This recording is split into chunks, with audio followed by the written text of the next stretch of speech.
শামীম কায়সার লিঙ্কনকে প্রতিমন্ত্রীর দায়িত্ব দেওয়ার পর থেকে মাযহাবিরা নানান পোস্ট দেওয়া শুরু করেছে ফেসবুকে। গুরুত্বপূর্ণ পোস্ট দিয়েছেন আপনার রেজাল করিম আবরার, লুৎফা ফারাইজি এবং রেজওয়ান রফিকি এবং সুন্নি ঘরানার বেদাতি যারা, তার মধ্যে গুরুত্বপূর্ণ একজন হলো তাহিরি, ভণ্ড তাহিরি এবং আলাউদ্দিন জিহাদি। এই যে সিন্নিখোর, এই বেদাতি, সবগুলো বেদাতি, যেগুলো নাম বললাম সবগুলো বেদাতি।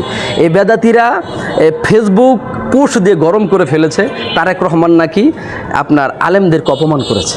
তারেক রহমান এদেশের আলেমদের কথা তিনি রক্ষা করেননি। তারেক রহমান এদেশের আলেমদের কথাকে তিনি উড়িয়ে দিয়েছেন।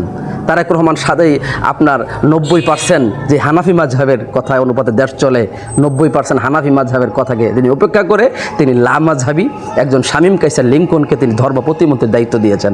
আজীব, আশ্চর্য। আপনি কি জানেন ইতিহাস? তারেক রহমান নিজে আহলে হাদিস, তার পিতা আহলে হাদিস ছিলেন প্রেসিডেন্ট জিয়াউর রহমান, এবং তিনি তারেক রহমান নির্বাচনের আগে তিনি বলেছেন এদেশকে তিনি পরিচালনা করবেন মদিনার সনদে। আপনি লক্ষ্য করুন, অপেক্ষা করুন, এদেশে আশা করি মদিনার সনদ অনুপাতে বাস্তবায়ন হওয়ার চেষ্টা চলছে, আশা করি হবে ইনশাআল্লাহ। এটা সেটা কার মাধ্যমে?